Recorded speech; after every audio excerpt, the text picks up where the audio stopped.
마가복음 16장 15절 성경 말씀을 보면 주님께서 부활로 승천하시기 전 사랑하는 제자들에게 다음과 같은 명령을 내리십니다. 너희는 온 천하에 다니며 만민에게 복음을 전파하라. 그렇게 명령을 내리셨습니다. 이 말씀은 훗날 제자들이 소천한 이후나 아니면 주님 재림하실 때나 만날 수 있는 주님과 제자의 관계이고 보면 이 명령이 매우 중요하다는 의미를 우리는 알게 됩니다. 지상에서 다시 만날 수 없는 이러한 관계에서 내려진 명령, 지상명령으로 내려진 이 명령, 복음을 전파하라 입니다. 오늘 본문과 같은 배경을 갖고 있는 이 본문에서 복음을 전파하라고 하신 내용인데 이 말을 좀 바꿔서 말하면 주님은 우리들에게 예수 그리스도의 증인으로 살라고 하는 말씀인 것입니다. 그래서 오늘은 이 말씀으로 우리를 조명해보고 우리 신앙의 현주소를 확인한 후에 대책을 세우고자 모든 답이 있는 본문을 소개하게 되었습니다. 그러면 첫째로 우리의 현주소, 신앙의 현주소는 어떤가 한 번쯤 돌아볼 필요가 있죠. 주님께서 그렇게 승천하시면서 나의 증인이 되어 달라, 복음을 전파하라고 하신 이 말씀을 우리 삶 속에 그대로 실천하고 있는가 한 번쯤 점검을 해볼 필요가 있겠죠. 사도행전 5장 40절 이하에 보면 예수 그리스도를 전파하는 사도들을 죽이고자 산헤드린 공회라고 하는 최고의 권력기관이 베드로 사도, 요한 사도 이런 사도들을 불러들였습니다. 잡아들였어요. 그리고 채찍질을 가합니다. 죽이겠다고 합니다. 몇 차례 소환이 됐었거든요. 계속해서 복음을 전하니까 죽이겠다고 결심을 내리게 됐습니다. 이때 가말리엘이라고 하는 최고의 어른 되신 분이 이 율법사의 선생으로 알려져 있는 그가 말립니다. 만약에 이게 하나님 뜻이라면 우리가 하나님 뜻을 거역한 자들이 되지 않겠느냐. 그러면 범죄한 자들이 된다. 큰일 난다. 그러니 기다려보자. 그러자 그 말에 권면에 귀를 기울인 그들이 부는 아직 풀리지 않았지만 그들을 풀어줍니다. 그래서 이제 그들은 감옥에 있다가 다시 풀려나게 되는데 이 산헤드린 공회원들이 그래도 분이 좀 안 풀렸던지 채찍질하고 협박을 해서 내보냅니다. 다시는 말하지 말라. 만약에 말하면 그때는 진짜로 죽일 것이다. 그때 베드로와 사도들은 풀려나면서 주님을 위하여 능력받는 일에 합당한 자로 여기심을 기뻐하면서 공회 앞을 떠났다 그랬어요. 이 말은 기분 좋게 떠났다 이런 얘기입니다. 기분 나쁘지 않았다 그런 말입니다. 매를 맞았으니까 협박을 당했으니까 좀 기분이 그럴 건데 예수님 때문에 우리가 매를 맞고 예수님 때문에 협박을 당했다, 우리가 그 거룩하신 예수님의 일에 조금이라도 동참자가 되었네, 그러면 인정이 된 것 아니냐, 이런 마음에서 오히려 기뻐했다고 했습니다. 그리고 돌아가서 날마다 성전에 있든지 집에 있든지 예수는 그리스도라고 가르치기와 전도하기를 그치지 아니하니라 그랬습니다. 어떻게 생각하세요? 성전에는 공개적인 겁니다. 근데 성전에 그들이 주로 머물고 있는 산헤드린 공회원들이 그냥 또 발견해서 그들을 끌고 갈 수 있습니다. 그곳에서도 여전히 예수는 그리스도야 라고 외치고 있는 겁니다. 물론 집에 돌아가서도 가족들과 또 모인 사람들을 가르치기도 하고 바로 이런 삶이 증인의 삶이다라는 얘기를 보여주고 있는 겁니다. 예수님 때문에 힘들고 어려워도 그걸 굴하지 아니하고 기분 나빠하지 아니하고 슬퍼하지 아니하고 오히려 기뻐하면서, 그리고 또 매가 예상이 되고 어쩌면 죽을 수도 있는 이 상황에서도 결코 멈추지 않는 증인의 삶, 복음을 전파하는 이 삶, 이들이 보여준 것은 우리의 삶도 그래야 된다는 얘기잖아요. 증인은 이렇게 살아야 된다는 거잖아요. 이 거울에 우리를 한번 이렇게 비춰보면 어떨까요? 어떠세요? 혹시 기분 나쁘면 그냥 짜증을 내고 주님 때문에 손해를 보면 억울해하고 혹시 그러지는 않나요? 예, 그런 얼굴은 아닌 것 같습니다만, 주님이 원하신 증인의 삶은 사도들처럼의 삶이라는 걸 우리가 꼭 먼저 기억해야 됩니다. 그런데 그 증인의 삶이란 겉으로 표현하는 것만 그런 증인의 삶인가? 증인이라고 하는 것은 나 예수 믿는 사람이야 라고 하는 것인데, 예수 믿으세요 라고 하는 것도 내가 예수 믿는 사람이요 라고 하는 거잖아요. 결국 이렇게 하는 것만 증인인가? 그렇지는 않습니다. 좀 폭을 넓혀보겠습니다. 사도행전 11장 중간쯤 가면 예루살렘 교회의 핍박이 심했어요. 예수 믿는 사람이 점점 늘어나자 사내들인 공회가 사도들 잡아 들여갖고는 이게 안 될 것 같아요. 그래서 예수 믿는 사람들을 이제는 공격 대상으로 삼아서 호호 방문해가지고 체포해서 끌고 오기 시작했습니다. 백성들은 사도들만큼 믿음이 없었습니다. 그래서 다 도망을 갑니다. 어떤 사람들은 그 중에 수리아 지역까지 도망을 가게 됐는데, 저 북쪽입니다. 거기에 안디옥이라고 하는 성읍이 있었는데 그곳에 이르러서 복음을 전하게 됐습니다.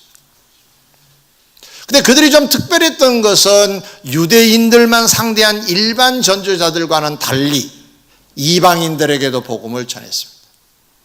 그 지역에 사는 사람들에게도 복음을 전했습니다. 그러자 그 사람들이 다 모이기 시작했다는 거예요. 그래서 최초의 이방교회 안디옥 교회가 큰 부흥을 일으키게 됐습니다. 이 소식을 예루살렘 사도들에게도 전달이 되어서 사도들이 그럼 우리가 사람을 보내서 좀 도와줘야 되지 않겠느냐라고 의논을 하게 됩니다. 사람을 물색하다가 바나바라고 하는 사람을 보내게 됩니다. 그런데 놀라운 사실은 이 바나바라고 하는 사람은 평신도입니다. 열심히 있는 사람이기는 하지만 그래도 상당히 많이 사도들과 함께 동고동락을 해서 많이 배운 사람이어서 이 사람이 가면은 좀 되겠다 싶어가지고 보낸 겁니다. 그런데 이 사람이 가자마자 교회는 더 부흥이 됐어요. 그런데 그 이유를 밝히기를 24절에 그는 착한 사람이라 그랬어요. 믿음과 성령이 충만하기는 했지만 기본이 착한 사람이다라고 전제를 하고 있습니다. 그래서 성도가 많아졌다, 그렇게 얘기를 하고 있습니다. 자, 어떤 의미일까요? 곧 말로만 예수님을 믿으세요, 예수님은 그리스도십니다라고만 하지 않고 그 바나바라고 하는 사람은 자기의 인격을 동원해서 예수를 증거했다는 얘기입니다. 그의 말 한마디가 겸손하고 온유했고, 그리고 그의 표정도 온화하고 자비로웠고, 그의 삶도 참으로 행복하고 늘 긍정적이고 신앙의 사람으로 넉넉하게 살고 있는 이 착한 사람 바나바 때문에 사람들이 오야 한번 가보자 해서 모여들게 됐다고 하면, 자, 이 대목을 잘라서 생각해 볼 때 전해야 오는 건데 표정을 보였더니 왔다면 표정 또한 증인의 삶 중에 하나 아니겠느냐는 말씀입니다. 어떤 공간에 세 사람이 어떤 일을 같이 하고 있었습니다. 두 사람은 예수 믿는 사람이고 한 사람은 예수 안 믿는 사람입니다. 예수 믿는 사람 중에 먼저 한 사람이 불신자에게 전도를 합니다. 요즘도 절 나가세요? 절 나가도 소망이 없습니다. 교회를 오세요. 저도 옛날에 절을 다녔는데 우리 집안이 다 절 집안인데 교회를 다 지금은 다닙니다. 얼마나 행복한지 모릅니다. 그리고 내세가 있지 않습니까? 그 불신자는 빙그레 웃더니 고개만 끄덕끄덕거리고 마무리가 됐습니다. 시간이 지난 그 다음 어느 자리에서 불신자가 하는 말입니다. 그 어떤 누구를 지칭하면서 복음을 전했던 사람 얘기를 하면서 내가 만약에 교회를 나간다면 그분이 다니는 교회는 가지 않고 말하지 않는 그 옆에 있는 사람 교회를 갈 거라고. 무슨 느낌이 드신가요? 복음을 전한 사람은 먼저 사람이고 전하지 않고 가만히 있는 사람은 두 번째 사람인데 두 번째 사람 교회로 가겠다는 겁니다. 왜 그랬을까요? 물론 첫 번째 사람이 잘못한 것 없습니다. 복음 전했지요. 그런데 우리에게 느낌이 두 번째 사람은 평상시 삶이 신자의 삶이었다는 얘기입니다. 먼저 사람은 전도는 잘하는데 삶이 뒷받침되지 않아서 그 사람이 다니는 교회를 안 나가겠다는 겁니다. 근데 전도는 안 했는데 그냥 옆에서만 그냥 웃고 있는 이 사람 교회를 가겠다는 겁니다. 평상시 살펴보니까 이 사람이 인간적이고 이 사람이 진실하고 이 사람이 거짓이 없고 이 사람이 괜찮은 것 같아. 겪어보니까. 사랑하는 성도 여러분, 증인의 삶이란 우리가 복음을 전파하는 삶이라고 하는 것은 물론 입술로 합니다. 예수 믿으세요. 예수 믿으셔야 구원받습니다. 그런데 못지않게 중요한 요소들이 우리의 얼굴이고 우리의 표정이고 우리의 삶의 흔적입니다. 그 사람 보니까 예수가 보여. 그 사람 보니까 행복이 보인 것 같아. 그러면 지금 복음을 증거하고 있는 증인의 삶을 살고 있다는 말씀입니다. 자, 이 거울로 우리를 다시 비춰봅니다. 열심히 증거했던 베드로 사도처럼 그렇게 살고 있지 않습니까? 살아야 되실 건데. 아니면 바나바처럼이라도 살고는 있어야 되지 않을까요? 점검해 보자는 거니까. 어떠세요? 이쪽도 아니고 이쪽도 아니면 곤란하지 않을까요? 증인의 삶을 살아야 된다고 하는데, 그렇죠? 두 번째입니다. 증인이 되진 못한 상태인데도 신앙생활은 할 수 있어요. 참 묘하지요. 신앙생활하면 증인의 삶이 바로 연결이 돼야 되는데 그러지 않을 수 있습니다. 마태복음 26장 69절 이하에 보면 주님의 수제자라고 하는 베드로가 3년 반 이상을 따라다닌 주는 그리스도시요 살아계신 하나님의 아들입니다라고 멋지게 고백해서 칭찬까지 받았던 베드로가 주님을 모른다고 3번 부인해 버립니다. 전에 부인한 것이 아니라 후에 부인한. 신앙생활하고 있는 사람인데 3번 모른다고 부인을 한 거라고요. 그것뿐만 아니에요. 예수님이 십자가에 돌아가실 때 그래도 갈릴리에서 따라왔던 여인들은 그래도 예수님 가까이 좀 어떻게 지금 우리 선생님이 어떻게 돌아가신가, 어디다 어떻게 저 사람들이 손을 어떻게 대는가 이거 좀 관찰하고 그냥 살펴보기 위해서 아차하는 순간에 달려가고 싶어서 기다리고 있는데 베드로를 위시한 제자들은 다 도망가 버렸어요. 3번 부인한 것뿐만 아니라 십자가의 주님이 돌아가실 때 도망을 가버렸다. 이런 말 있잖아요. 친구는 어려울 때 보면 안다고. 그렇죠? 어려울 때 나 좀 도와줬으면 좋겠다라고 할 때에 도움을 주는 사람은 좋은 친구, 좋은 관계이겠지만 모른 채 한다. 조금 어려운 것이 제시가 되어지면 모른 채 한다. 쉬운 것만 골라 한다. 그러면 좀 그렇지요. 베드로도 여지없이 주님을 부인하고 있는 자입니다. 삶이 그랬고 실제로 고백으로 나 모릅니다. 모른단 말이에요 라고 부인해버린 사람입니다. 증인은 아니죠.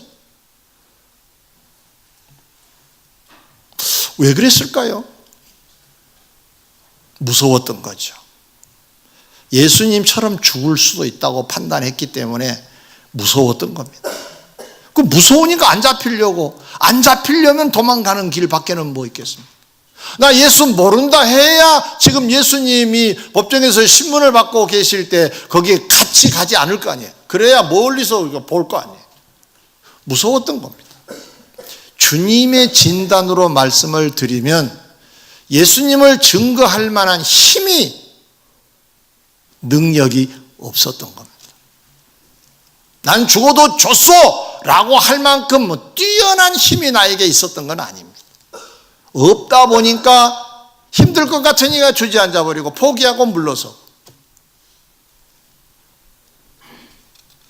사랑하는 성도 여러분, 주님은 우리에게도 예수 그리스도의 증인 되라 하시는데 그 소원을 얼마나 이루어 드리고 있을까요? 아까 점검을 해보셨죠? 근데 사실은 죄송한 표현이지만 잘 증인이 되고 있지 않는 것 같은 게 현실 아닌가요? 그렇죠? 네. 얼굴은 아니라고는 하는데 표정은 맞다고도 하고, 네.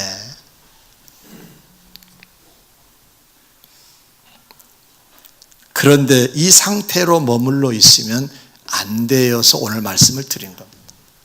왜 안 되느냐?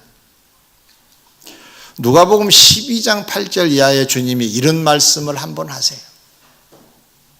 너희들이 많은 사람들 앞에서 나를 시인하면 나도 하나님의 사자들 앞에서 나도 시인하겠지만 많은 사람들 앞에서 나를 부인하면 나도 하나님의 사자들 앞에서 부인할 것이다. 하세요. 그럼 내가 시인을 하는 말이나 시인을 하는 표정이나 어떠한 행동과 삶이 있다면 주님도 그곳에서 우리를 시인해 주시겠지만 우리가 부인하는 삶으로 계속 이어져 간다면 주님도 그곳에서 그 나라에서 우리를 부인하시지 않겠냐는 거죠. 실례로 마태복음 7장에 보면 천상에서 일어날 이 내용을 주님이 이렇게도 말씀하셨습니다. 그날에 많은 사람들이 당신께 와가지고 주님 저 모르시겠습니까? 그런데 상당 부분의 사람들에게 난 너 모르겠다라고 하시겠다고 하십니다. 그러자 구체적인 내용이 들어갑니다. 저는 세상에 살 동안에 선지자 노릇도 했는데요. 선지자라는 이름을 가지고도 활동을 했는데요. 저 모르시겠어요? 저는 많은 능력을 행하기도 했습니다. 많은 일도 했단 말입니다. 이런 얘기예요.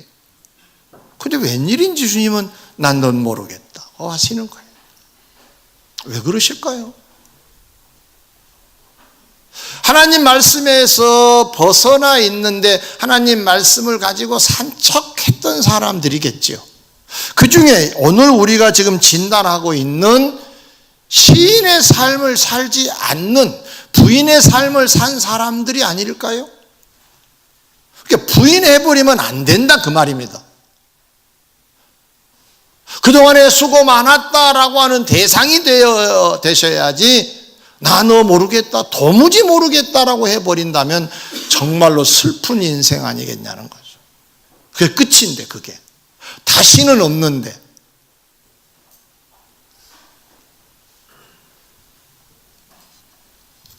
그러면 어떻게 하면 주님이 진단하신 대로 능력 있는 성도가 되어서 부인하지 않냐고 시인하는 증인의 삶을 살 수 있을까요? 마지막 셋째입니다. 능력을 받아야 합니다. 방금 전에 주님 제자인 베드로의 지우고 싶은 과거를 소개했습니다. 3번 부인하고 무서워서 도망가고. 그런데 2장 14절 이하에 보면 이스라엘의 명절이 돌아왔는데 오순절 절기라는 명절입니다. 이 명절이 되면 흩어져 있는 유대인들, 이방인들까지 구경 가자 해가지고 순례객들로 가득 찬 성읍이 예루살렘 성읍입니다. 복작복작하다고 그래요. 사람들이 많이 왔어요. 많은 사람들, 외국 사람도 많이 왔는 이 자리에서 베드로가 설교하는 내용이 소개되고 있습니다. 그저 사람들이 놀라워합니다. 아니, 저 사람이 갈릴리 출신인데, 어부 출신인데 그 말은 무식한데 저렇게 아주 대단한 설교를 할 수가 있을까? 이야, 또 어떤 사람은 미친 거 아니야? 이런 사람도 있었어요. 그만큼 열심히, 그리고 많은 사람들 앞에서 담대하게, 조금도 떨지도 않고 명설교를 하게 됐습니다. 그러자 2장 37절에 보니까 그들이 이 말을 듣고 마음에 찔려 물어 이르되 형제들아 우리가 어찌하면 살겠느냐, 어찌할꼬 라는 반응까지 얻게 되었다고 합니다.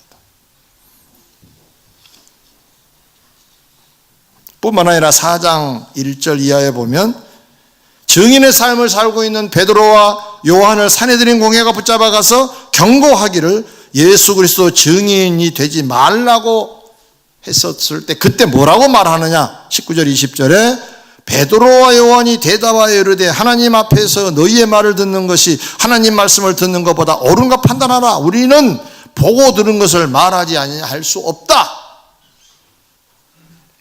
자, 방금 전에 비겁했던 베드로, 무서워 숨었던 베드로 얘기를 했습니다. 지우고 싶은 과거입니다. 근데 지금은 완전히 판이 바뀌었습니다. 용감합니다. 담대합니다. 비겁은 사라지고 말았습니다. 그 소스리시퍼란 산헤드린 공회가 죽이겠다고 협박하는 그 앞에서도 여러분, 내가 여러분 말을 듣는 게 맞는 거요, 저 위에 계신 하나님 말씀을 듣는 게 맞는 거요, 여러분이 한번 판단해 보세요. 이렇게 그들을 역공할 만큼 담대한 베드로와 요한이 됐던 것입니다. 그러면 도대체 중간에 무슨 일이 일어난 겁니까?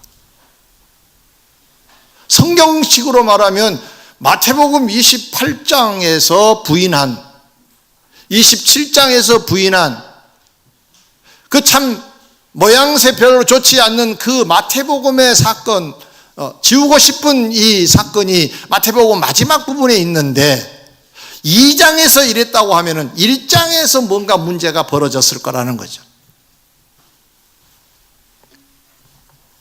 그 1장에 어떤 일들이 있었는가 소개합니다. 사도행 1장 4절 5절 주님이 승천하시기 직전에, 시기적으로 말하면 지금쯤 됩니다. 다음 주일이 성령 강림 주일입니다. 그래서 이쯤 됩니다. 조금 더 전이라고, 며칠 전이라고 말할 수가 있겠죠. 열흘이었으니까 간격이. 그때 그 제자들에게 주님이 이렇게 말씀하시면서 떠나십니다. 예루살렘을 떠나지 말고 너희들은 내가 너희들에게 말한, 하나님이 성령을 보내시겠다고 약속한 그 성령을 받기까지는 떠나면 안 된다. 성령을 세례로 받을 때까지 머물러라. 그 주님 말씀하셨어요. 그러시면서 1장 8절에서는 그 성령을 받게 되면 권능을 받게 될 것이고, 권능을 받게 되면 그 후에 증인의 삶이 될 것이다라고까지 말씀을 하셨어요. 답은 이것입니다. 그들은 그 과정을 거쳐서 소위 마가 다락방이라고 하는 곳에 모여서 성령을 기다렸고, 그리고 성령을 받은 이후에 능력을 덧입게 되어서 멋진 증언, 멋진 증인으로서의 삶을 살게 되었다고 하는 말씀입니다. 여기서 우리는 매우 중요한 사실을 얻어야 합니다. 그것은 모든 문제를 해결하는 키는 마가 다락방에서 성령 세례 곧 성령을 받기 위해, 능력을 받기 위해 기다리며 기도하였다고 하는 사실입니다. 그래서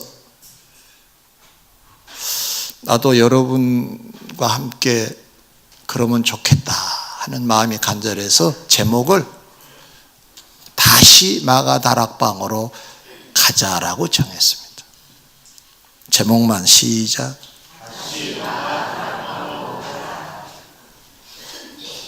이스라엘로 가자는 얘기 아닙니다. 성령을 기다렸던 사도들과 제자들처럼 성령을 대망하면서 우리도 모여 그들이 기다리고 기도했던 것처럼 우리도 기다리고 기도하자는 의미에서 다시 마가다락방 얘기를 했습니다. 제목만 다시 한번 해보실까요? 시작. 성령을 받기 위해서, 능력을 받기 위해서, 기도하기 위해서 모이자라는 메시지입니다. 주님의 약속뿐만 아니라 구약에서도 동일한 약속을 하고 계십니다. 신명기 4장 7절을 제가 읽어드리겠습니다. 우리 하나님 여호와께서 우리가 그에게 기도할 때마다 우리에게 가까이 하심과 같이 그의 신이, 그의 성령이 가까이 함을 얻은 큰 나라가 어디 있느냐? 우리나라는 참 좋은 나라야 하면서 하는 말입니다. 너희들은 참 대단하게 복받은 민족이야 라고 하면서 하는 말입니다. 내용을 들어보니까 이런 겁니다.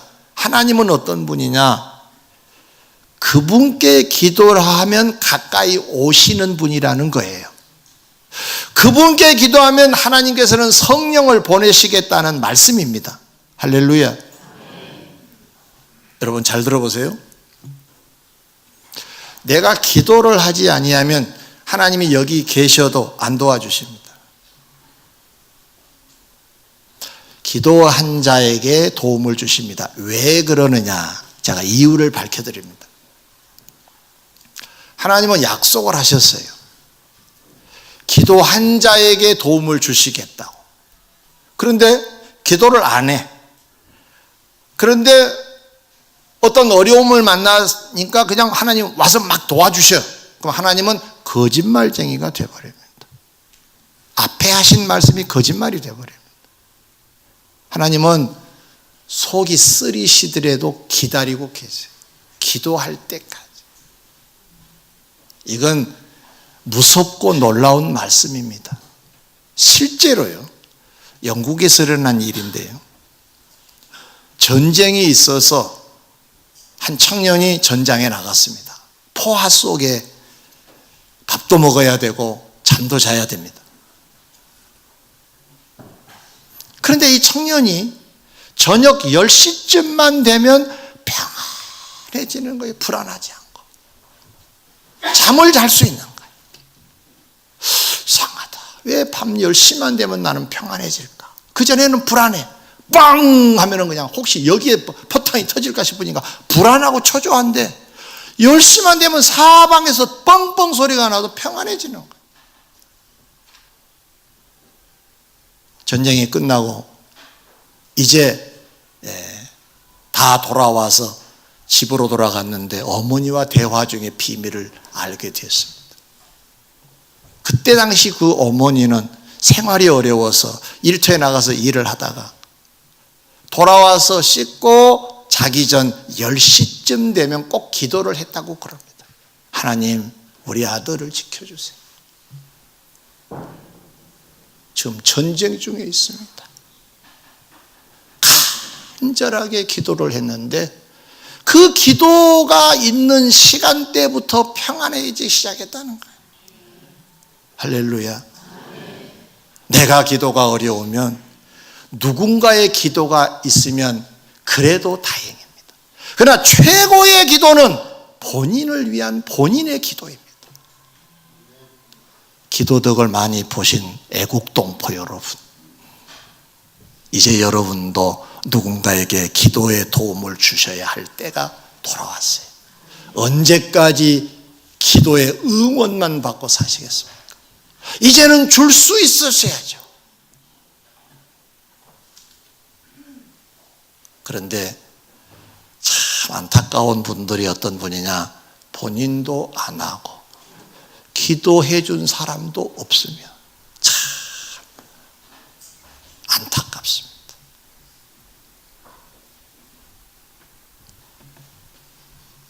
하나님은 기도할 때마다 우리에게 가까이 하신다 라고 하셨습니다. 성령도 가까이 하신다, 오신다는 얘기죠. 그럼 오늘 말씀뿐만 아니라 구약 신명기 말씀뿐만 아니라 신약에도 주님이 동일하게 말씀하신 게 있어요. 소개해드리겠습니다. 누가복음 11장 11절 이하를 보면 주님이 제자들에게 기도를 가르치시면서 너희 중에 아버지 된 자로서 누가 아들이 생선을 달라 하는데 생선 대신에 뱀을 주며 알을 달라고 하는데 대신에 정갈을 주겠느냐?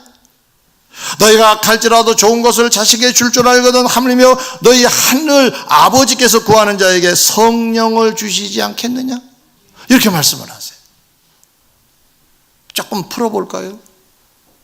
부모는요, 제가 만난 부모, 제가 아는 부모는 자식을 위하는 마음이 가득한 분들이에요. 어디서 채웠는지는 알 수 없지만 부모가 되면 자식에 대한 것이 가득해요.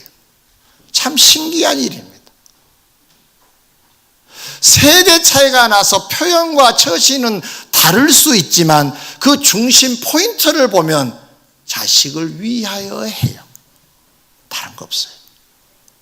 이 말을 하는 것도 위하여 하고 저 말을 하는 것도 위하여 하는 거예요.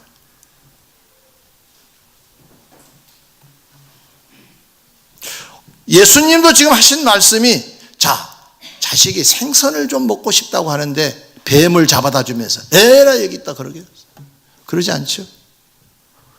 뱀은 독이 있잖아요. 알을 달라고 한다면 정갈을 주겠느냐? 이 정갈이 자기가 자기 보호를 위해서 딱 말면은 알처럼 보인대요. 그러니까 속임수로 이거다 하고 주겠느냐 그 뜻이에요. 속이지 않는다. 그런데 재미난 말이 너희가 악할지라도 자식에게 좋은 걸 줄 줄 알거든 그랬어요. 이 악할지라도 하는 말을 오해하시면 안 돼요. 하나님을 소개하시려고 예수님이 인간의 부모의 그 수준을 얘기하신 것이지 그 자체를 악하다라는 말이 아니에요. 하나님의 절대 선과 의 앞에 비추어 볼 때는 그래도 아무리 부모라도 좀 부족하지만 그런 뜻입니다. 그런 자라도 자식에게는 좋은 것을 주시는 분이 부모인데 천부는 다르다. 천부. 하늘의 아버지는 다르다. 좋은 것을 주시지 않겠느냐. 그런데 그 좋은 것을 딱 떼내버리시고 주님이 쓰시는 용어가 무엇을 주시지 않겠느냐, 성령을 주시지 않겠느냐로 바꾸셨어요. 이게 무슨 얘기냐? 성령이 오시게 되면 가장 좋은 것, 추구하는 좋은 것은 뒤따라온다는 의미가 된 줄 믿습니다. 사랑하는 성도 여러분, 오늘 말씀을 정리하고자 합니다. 증인으로 사는 것은 주의 뜻이고 명령입니다. 예수를 전파하는 것 뜻이고 예수를 나타내는 삶도 주의 뜻입니다. 표현하는 것도 뜻이고 드러내는 것도 주의 뜻입니다. 여러분 증인이 되시기 바랍니다. 여러분을 통하여 예수 그리스도가 다른 사람들에게 흘러 들어갔으면 좋겠습니다. 이게 증인입니다. 표현하는 증인도 못 되고 드러내는 증인도 못 된다면 주님이 얼마나 아파하실까요?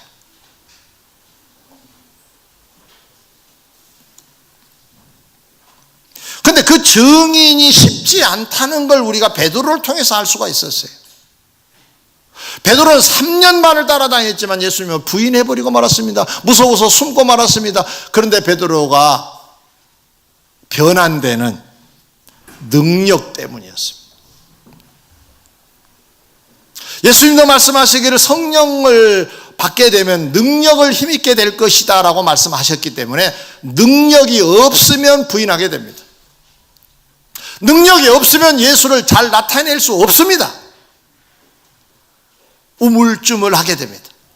혹시 내가 회사에서 불이익을 당하면 어떨까? 내가 저 사람에게 예수 믿는 것을 보이면 혹시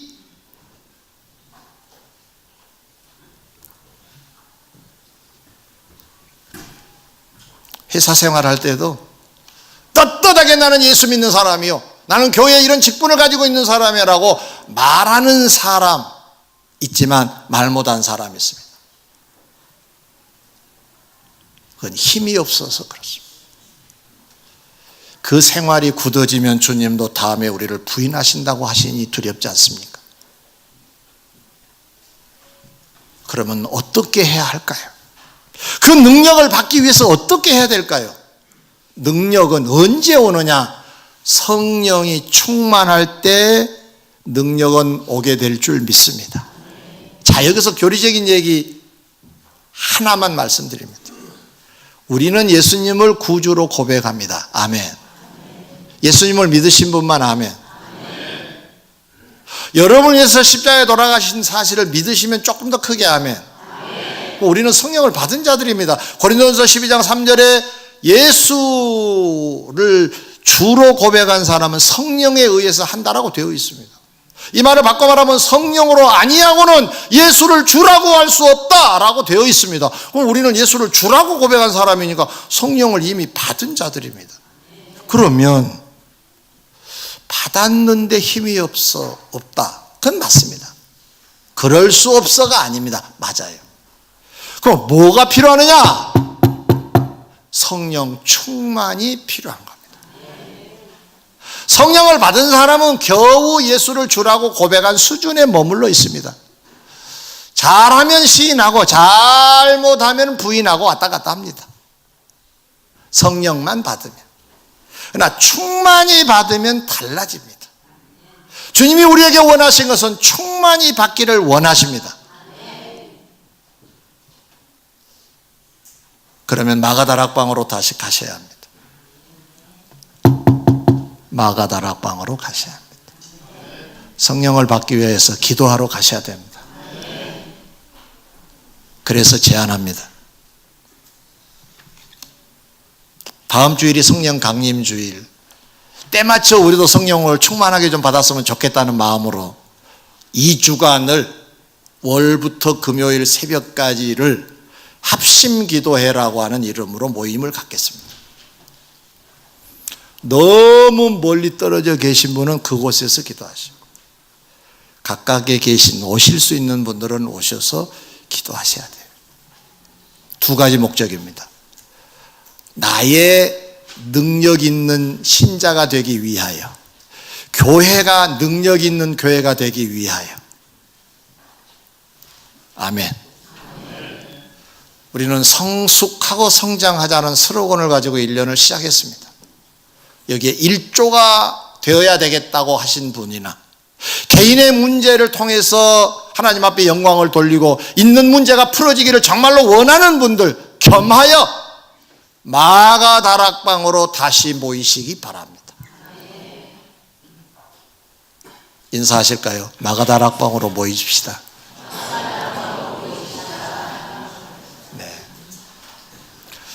또 이스라엘 또 여행하자는 얘기 아닙니다.